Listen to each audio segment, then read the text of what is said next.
నమస్కారం ఘంటారావానికి స్వాగతం. ముందుగా ప్రధాన అంశాలు. రాష్ట్ర వ్యాప్తంగా అకాల వర్షాలతో అన్నదాత కుదేలు. ఆరుగాలం శ్రమించిన పంట నేలరాలిందని ఆవేదన.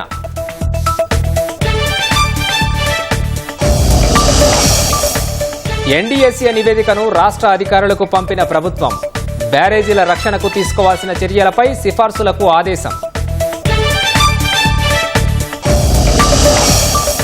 కులగణన తాజా రాజకీయాలపై ఏఐసీసీ సమాలోచన.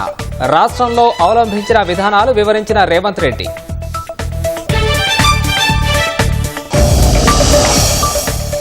అమరావతి పునర్నిర్మాణ పనులకు ప్రధాని మోదీ స్వీకారం. 49,000 కోట్ల విలువైన 74 పనులకు అంకురార్పణ.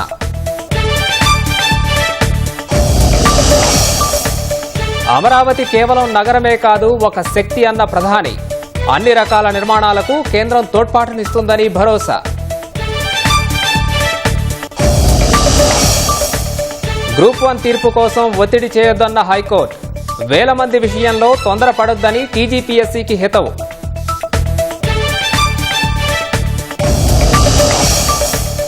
ప్రభాకర్ రావు ముందస్తు బెయిల్ పిటిషన్ కొట్టివేత. తదుపరి అవకాశాలు పరిశీలిస్తున్న మాజీ ఐపీఎస్.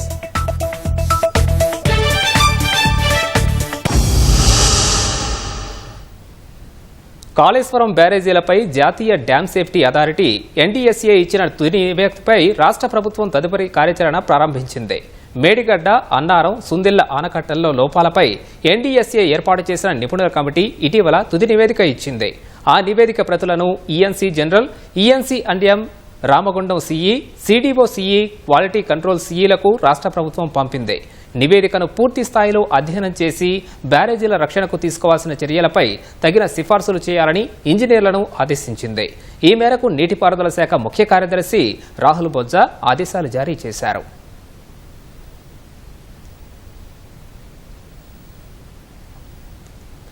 కాంగ్రెస్ అగ్రనేత, లోక్సభలో ప్రతిపక్ష నేత రాహుల్ గాంధీ ఒత్తిడితేనూ కేంద్ర ప్రభుత్వం జనగణనలో కులగణన చేస్తామని నిర్ణయం తీసుకుందని కాంగ్రెస్ నేతలు అన్నారు.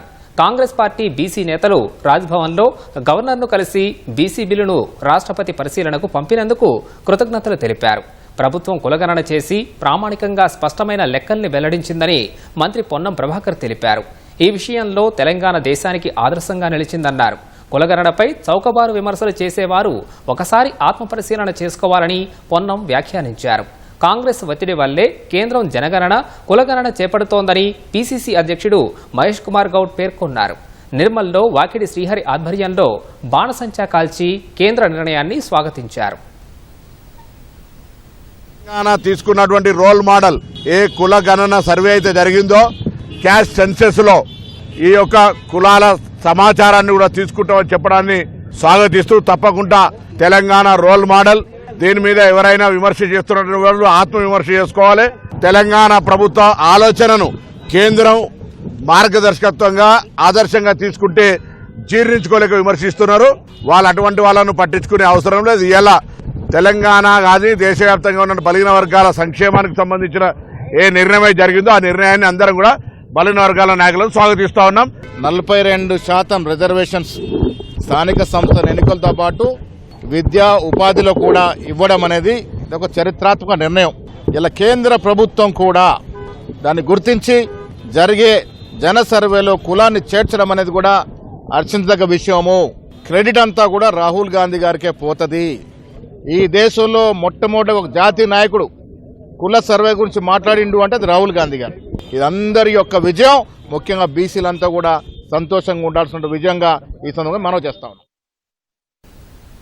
జనగణనలో భాగంగా కులగణన చేయాలన్న కేంద్ర నిర్ణయాన్ని రాష్ట్రంలో బీజేపీ శ్రేణులు హర్షం వ్యక్తం చేశాయి. సిద్దిపేట జిల్లా హుస్నాబాద్ అంబేద్కర్ చౌరస్తాలో ప్రధాని మోదీ చిత్రపటానికి పాలాభిషేకం చేశారు. కులాల ప్రాతిపదికన అందరికీ సంక్షేమ ఫలాలు అందుతాయని ధీమా వ్యక్తం చేశారు.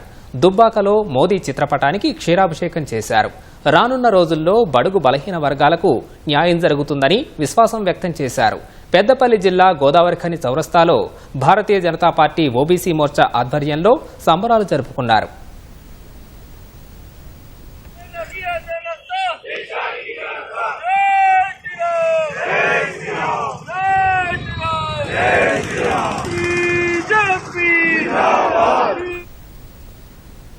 రాష్ట్ర వ్యాప్తంగా కురిసిన అకాల వర్షం రైతులకు తీరని నష్టం మిగిల్చింది. కొనుగోలు కేంద్రాల్లోని ధాన్యం తడిసి ముద్దయింది. గాలివాన బీభత్సానికి వరి నేల కొరిగింది. మామిడికాయలు భారీ స్థాయిలో నేలరాలాయి. పలుచోట్ల ఇళ్ల పైకప్పులు ఎగిరిపోయాయి. విద్యుత్ స్తంభాలు, భారీ వృక్షాలు విరిగిపడడంతో ప్రజలు తీవ్ర ఇబ్బందులు ఎదుర్కొన్నారు. చేతికందొచ్చిన పంట నీటిపాలు కావడంతో కర్షకులు ఆవేదన చెందుతున్నారు.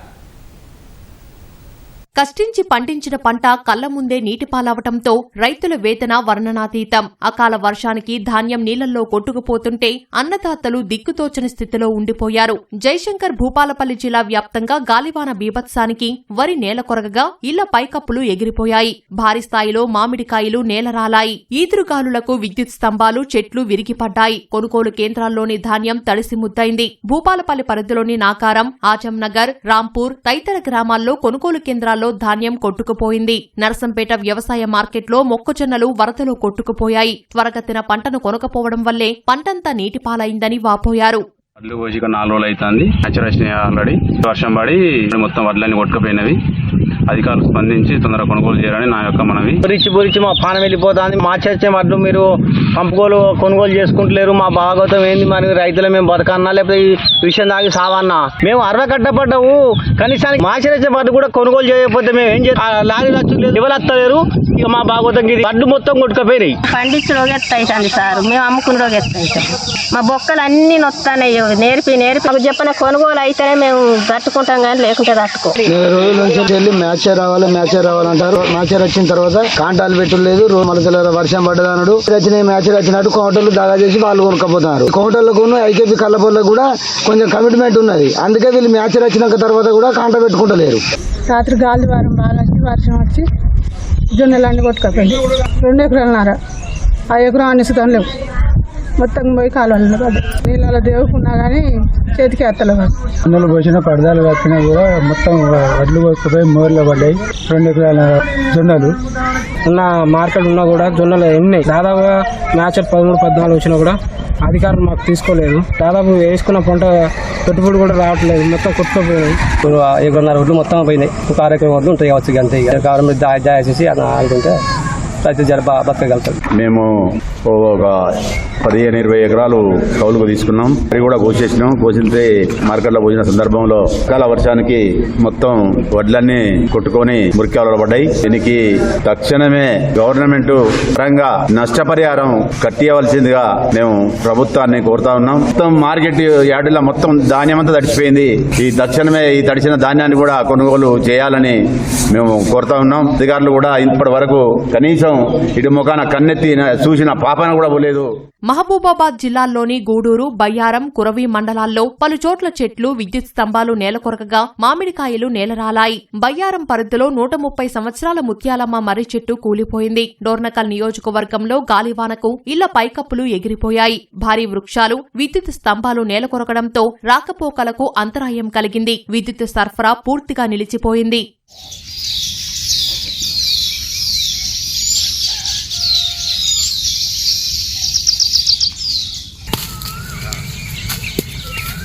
మంచిర్యాల జిల్లా నెన్నెల మండలంలో ఈదురుగాలులకు భారీ మామిడి చెట్లు నేలకొరిగాయి. ఆవడం, గంగారం గ్రామాల్లో భారీ స్థాయిలో మామిడికాయలు నేలరాలాయి. అకస్మాత్తుగా వచ్చిన ఈదురుగాలుల వర్షం తమను నట్టేట ముంచిందని రైతులు ఆవేదన వ్యక్తం చేస్తున్నారు. ప్రభుత్వం తమను ఆదుకోవాలని మామిడి రైతులు వేడుకుంటున్నారు.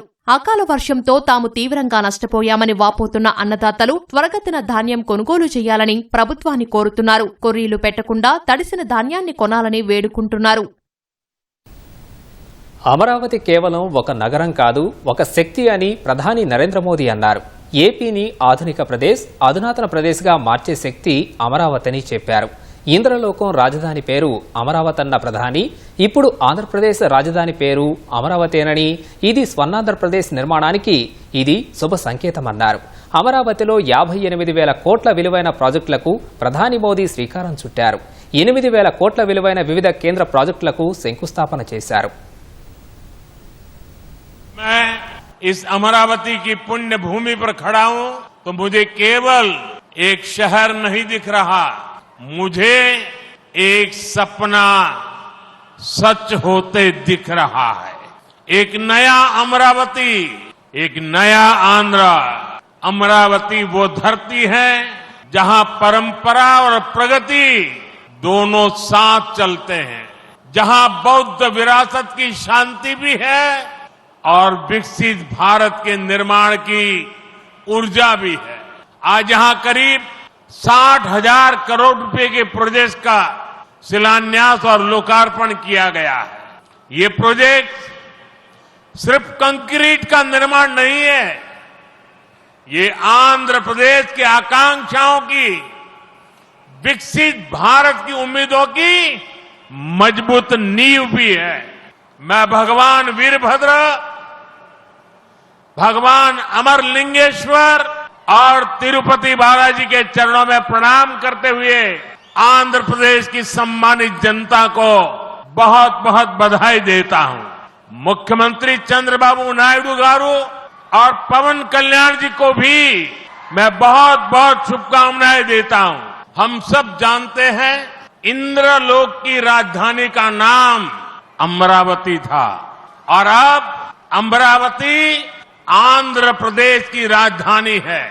ये सिर्फ संयोग नहीं है, ये स्वर्ण आंध्रा के निर्माण का भी शुभ संकेत है। स्वर्ण आंध्रा विकसित भारत की राह को मजबूत करेगा और अमरावती स्वर्ण आंध्रा के विजन को ऊर्जा देगी। अमरावती केवलम ओक नगरम का दो, अमरावती ओक शक्ति आंध्र प्रदेश नो आधुनिक प्रदेश का मार्चे शक्ति, आंध्र प्रदेश नो अधुनातन प्रदेश गा मार्चे शक्ति। अमरावती एक ऐसा शहर होगा जहां आंध्र प्रदेश के हर नौजवान के सपने साकार होंगे। Information technology, artificial intelligence, green energy, clean industry, शिक्षा और स्वास्थ्य, आने वाले कुछ सालों में इन सारे सेक्टर्स में अमरावती एक लीडिंग सिटी बनकर खड़ा होगा। इन सारे सेक्टर्स के लिए जो भी इंफ्रास्ट्रक्चर जरूरी होगा, केंद्र सरकार उसे रिकॉर्ड स्पीड से पूरा करने में राज्य सरकार की पूरी मदद कर रही है। అమరావతిని ప్రపంచం మెచ్చే నగరంగా తీర్చిదిద్దుతామని ఏపీ ముఖ్యమంత్రి చంద్రబాబు తెలిపారు. విద్యా హబ్గా మార్చి నగరంలో 5 లక్షల మంది విద్యార్థులు చదువుకునేలా సకల సౌకర్యాలు కల్పిస్తామన్నారు. జూన్ 21న విశాఖలో యోగా డేకు ప్రధాని రానున్నట్లు తెలిపారు. ఆంధ్రప్రదేశ్ చరిత్రలో శాశ్వతంగా లిఖించదగ్గ రోజు ఏదైతే అమరావతి రాజధాని పనులు నిలిచిపోయినాయి, ఆ రోజు మన ప్రధానమంత్రి గారే ఫౌండేషన్ వేశారు. 5 సంవత్సరాలు విధ్వంసం జరిగింది. మళ్ళీ ప్రధానమంత్రి గారు నేరుగా వచ్చి ఈ రోజు పునఃప్రారంభం చేస్తున్నారంటే దీనికంటే మంచి రోజు చరిత్రలో మనకి ఏ రోజు లేదని మరొకసారి మీ అందరికీ విజ్ఞప్తి చేస్తున్నాను. అమరావతికి రమ్మని పిలవడానికి వెళితే చాలా గంభీరంగా సాగింది. దీనికి కారణం ఉగ్రవాదుల దాడిలో నా దేశ ప్రజలు ప్రాణాలు కోల్పోయారనే ఆవేదన మోడీ గారిలో నేను చూశానని చెప్పి మరొకసారి విజ్ఞప్తి చేస్తున్నాను. ఉగ్రవాదాన్ని అణిచివేయడానికి ప్రధాని మోడీ గారికి కేంద్ర ప్రభుత్వం తీసుకునే ప్రతి చర్యకు మేము అండగా ఉంటామని ప్రతిజ్ఞ చేస్తున్నాం. అమరావతి కేవలం ఒక నగరం కాదు, 5 కోట్ల ప్రజల సెంటిమెంట్, ప్రజల ఆత్మ గౌరవానికి, ఆత్మవిశ్వాసానికి, ఆశలకు, ఆకాంక్షలకు ప్రతిరూపం. నేను ఒకటే మీ అందరికీ హామీ ఇస్తున్నాను, 5 కోట్ల ప్రజలు నా రాజధాని అమరావతి అని చెప్పుకునే విధంగా నిర్మాణం చేస్తాం. మళ్ళీ I'm requesting honourable prime minister, after 3 years he has to come for inauguration of new capital. We are confident of building within 3 years time. With your kind cooperation, we will get it done. ప్రధాని మోదీ అండా, CM Chandrababu ఆలోచనలతో అమరావతి సర్వశ్రేష్ఠ రాజధానిగా నిలుస్తుందని ఆంధ్రప్రదేశ్ ఉప ముఖ్యమంత్రి పవన్ కళ్యాణ్ అన్నారు. రాళ్లల్లో రప్పల్లో ఓ మహానగరాన్ని చూసి సైబరాబాద్ను చంద్రబాబు ఎలా అభివృద్ధి చేశారో అలాగే అమరావతిని అభివృద్ధి చేస్తారని విశ్వాసం వ్యక్తం చేశారు. దివిసీమ తుఫాన్ వచ్చి అందరి ఆశలను తుడిచిపెట్టేసినట్టు గత ప్రభుత్వం రాష్ట్రం మరియు అమరావతి భవిష్యత్తుని తుడిచిపెట్టేసింది. నువ్వు ధర్మం కోసం నిలబడితే ధర్మం నిలబడేలా చేస్తుంది అనే విధంగా ఆ రోజున అమరావతి రైతులు, రాష్ట్ర ప్రజలు ఈ ధర్మ యుద్ధంలో విజయం సాధించారు. ఇక్కడ రైతులు భూమిని మాత్రమే ఇవ్వలేదు, రాష్ట్ర భవిష్యత్తును నిర్మించే ఆశలను, విశ్వాసాన్ని ఇచ్చారు. కానీ 5 సంవత్సరాల్లో గత ప్రభుత్వం ఆ త్యాగాన్ని అవమానించింది. 3 రాజధానులు అస్తవ్యస్త విధానంతో ప్రజల విఘ్నతని, అమరావతిని అగౌరవపరిచింది. అమరావతి మళ్లీ ఒక ప్రపంచ స్థాయి సర్వశ్రేష్ఠ రాజధానిగా ఆవిర్భవిస్తుంది. అమరావతి ఒక ఆర్కిటెక్చరల్ జోన్, ఒక కాంక్రీట్ జంగిల్ గా మిగిలిపోకుండా జవాబుదారీతనం, న్యాయం, ప్రజాస్వామ్యానికి ప్రతీకగా నిలవాలని ఆకాంక్షిస్తున్నాను. రాష్ట్రంలోని ముఖ్యమైన రాష్ట్ర రహదారులకు జాతీయ రహదారి హోదా కల్పించాలని కేంద్ర ప్రభుత్వాన్ని కేంద్ర మంత్రి బండి సంజయ్ కోరారు. ఈ మేరకు కేంద్ర రోడ్లు, ఉపరితల రవాణా శాఖ మంత్రి నితిన్ గడ్కరీకి లేఖ రాసిన ఆయన జాతీయ హోదా ప్రకటనతో ప్రాంతీయ అనుసంధానం, ఆర్థిక అభివృద్ధి, సులభ ప్రయాణం మెరుగుపరచవచ్చన్నారు. కరీంనగర్, సిరిసిల్ల, కామారెడ్డి, ఎల్లారెడ్డి, పిట్లం రహదారి, సిరిసిల్ల, వేములవాడ, కోరుట్ల రహదారులను జాతీయ రహదారులుగా ప్రకటించాలని కోరారు. రాయ్పూర్ నుంచి హైదరాబాద్ వరకు గ్రీన్ఫీల్డ్ కారిడార్పై సమగ్ర ప్రాజెక్టు నివేదికను అత్యుత్తమ ప్రాధాన్యతతో సిద్ధం చేయాలని లేఖలో బండి సంజయ్ విజ్ఞప్తి చేశారు. ఆ రహదారితో తెలంగాణ, ఛత్తీస్గఢ్ రాష్ట్రాల మధ్య అనుసంధానం మెరుగుపడుతుందని చెప్పారు. ఆ రహదారులన్నీ ఆర్థిక, తీర్థయాత్ర ప్రాంతాలని అనుసంధానం చేస్తాయని పేర్కొన్నారు. ఆ రహదారులకు డిపిఆర్లు సిద్ధం చేయడం, ప్రాజెక్టుల అమలుకు సంబంధిత తక్షణమే పరిపాలనా అనుమతి మంజూరు చేయాలని గడ్కరీని బండి సంజయ్ కోరారు. రాష్ట్రంలో మదర్సాల ముసుగులో పాకిస్తాన్, బంగ్లాదేశ్ రోహింగ్యాలను తీసుకొచ్చి ఉగ్రమూకలను తయారు చేస్తున్నారని మెదక్ ఎంపీ రఘునందన్ రావు ఆరోపించారు. ప్రశాంతంగా ఉన్న దేశాన్ని కలుషితం చేయడానికి ఇలాంటి కుట్రలు చేస్తున్నారని ఆయన మండిపడ్డారు. అనుమతి లేని మదర్సాలపై ఎలాంటి చర్యలు తీసుకుంటున్నారో చెప్పాలని రాష్ట్ర ప్రభుత్వాన్ని ఎంపీ డిమాండ్ చేశారు. ఇదే విషయమై సీఎం రేవంత్ రెడ్డికి లేఖ రాశారని, వారంలో స్పందించకపోతే కేంద్ర హోంమంత్రి అమిత్ షా దృష్టికి తీసుకెళ్తామని స్పష్టం చేశారు. జిన్నారం మదరసాను ఆలయ భూములు ఆక్రమించి నిర్మించారని, స్థానిక యంత్రాంగానికి ఫిర్యాదు చేసినా పట్టించుకునే పరిస్థితి లేదని రఘునందన్ ఆరోపించారు. బంగ్లాదేశ్ నుంచి చొరబాటుదారులు వచ్చి అక్కడ ఉన్నటువంటి హిందువులని భూమి అమ్ముతావా సస్తవా అని బెదిరించి, అమ్మకపోతే దౌర్జన్యం చేసి చంపేసి ల్యాండ్ జిహాద్ నడుస్తుంది ఇలా బీహార్ కిషన్ గంజ్ లో. గావాళ్ళు మా మెదక్ ఎందుకు వచ్చిరన్న? వాళ్ళకి జిన్నారంకి ఏం సంబంధం ఉంది? సరే, అది గుడి భూమిలో మదర్సా వచ్చింది, నేను అడిగితే దానికి సమాధానం లేదు. సో నేను స్ట్రేట్ గా ఈ రాష్ట్ర ముఖ్యమంత్రి గారికి ఒక ఉత్తరం మీ ద్వారా ఈ రోజు పంపదలుచుకున్నాను. అసలు ఈ రాష్ట్రంలో ఉన్న మదర్సాలు ఎన్ని? అట్లీస్ట్ విద్యాశాఖ అనుమతి అన్న తీసుకుంటుందా? మదర్సా తీసుకోదా? ఎవరు వీళ్ళు? మదర్సా నడుపుతున్నది ఎవరు? మదర్సాలో చదువుకుంటున్నది ఎవరు? దీనికి సంబంధించి ఏమైనా డీటెయిల్స్ ఉండాలనా వద్దా? పాకిస్తాన్, బంగ్లాదేశ్, రోహింగ్యాలను ఇట్లాంటి వాళ్ళని తెచ్చి ఆ మదర్సాలలో ఆశ్రయాలు ఇచ్చి ఉగ్రవాద మూకల్ని తయారు చేస్తా ఉన్నారు అనేదే ఈ రోజు తెలంగాణ సమాజం ఆలోచించాల్సినటువంటి అవసరం ఉంది. గ్రూప్ 1 మెయిన్స్ పరీక్షల మూల్యాంకనంలో అవకతవకలు జరిగాయంటూ దాఖలైన పిటిషన్లపై హైకోర్టులో విచారణ సందర్భంగా వాడివేడిగా వాదనలు కొనసాగుతున్నాయి. అభ్యర్థుల తరపున న్యాయవాది రచనారెడ్డి వాదిస్తుండగా టీజీపీఎస్సీ తరపున న్యాయవాది రాజశేఖర్ వాదిస్తున్నారు. వెకేషన్లోగా స్టేపై నిర్ణయం తీసుకోవాలని డివిజన్ బెంచ్ చెప్పిందని టీజీపీఎస్సీ తరపు న్యాయవాది కోర్టు దృష్టికి తీసుకెళ్లారు. వేగంగా విచారణ ముగించలేమని జస్టిస్ నామవరపు రాజేశ్వరరావు స్పష్టం చేశారు. వేల మందికి సంబంధించిన విషయం కాబట్టి తొందరపడొద్దని హైకోర్టు వ్యాఖ్యానించింది. వెంటనే తీర్పు కావాలని టీజీపీఎస్సీ ఒత్తిడి చేయొద్దని హైకోర్టు సూచించింది. తదుపరి విచారణను ధర్మాసనం జూన్ 11కు వాయిదా వేసింది. అప్పటి వరకు గతంలో ఇచ్చిన మధ్యంతర ఉత్తర్వులు కొనసాగుతాయని స్పష్టం చేసింది.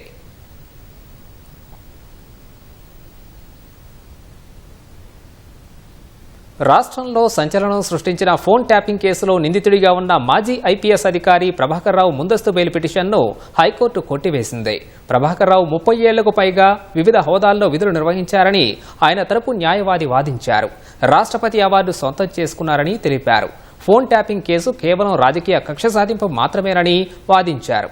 కొందరు రాజకీయ నేతలను లక్ష్యంగా చేసుకుని పెట్టిన కేసులో ప్రభాకర్ రావును నిందితుడిగా చేర్చారన్నారు. ఫోన్ ట్యాపింగ్ జరగలేదని, కీలకమైన పరికరాల ధ్వంసం చేశారనడంలో వాస్తవం లేదన్నారు.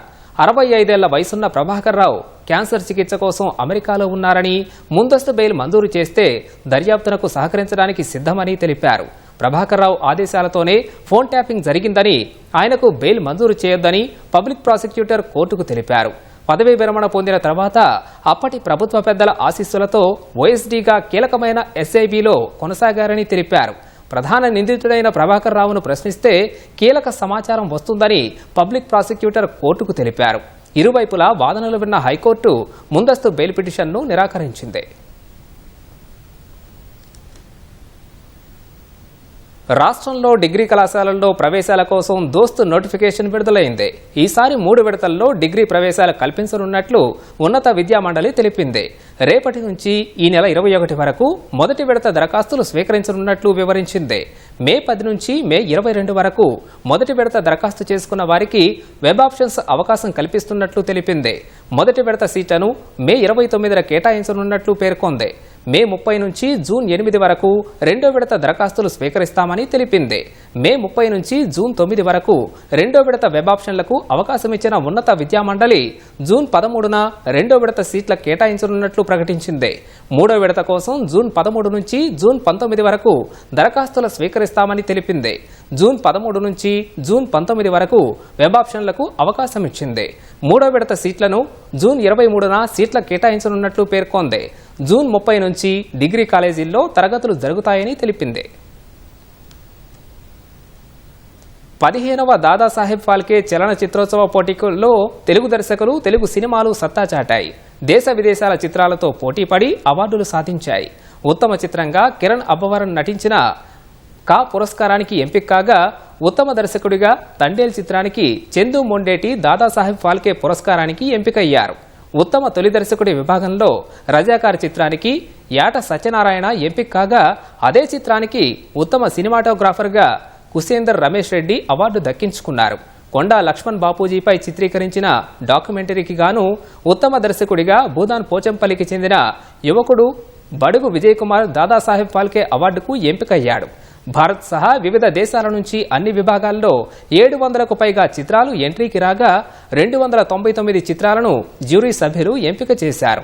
ఢిల్లీలో జరిగిన 15వ దాదాసాహెబ్ ఫాల్కే ఫిల్మ్ ఫెస్టివల్ పురస్కారాల ప్రకటనలో దక్షిణాది నుంచి మన తెలుగు చిత్రాలు ఎంపిక కావడంపై అభిమానులు, సినీ విశ్లేషకులు ఆనందం వ్యక్తం చేస్తున్నారు.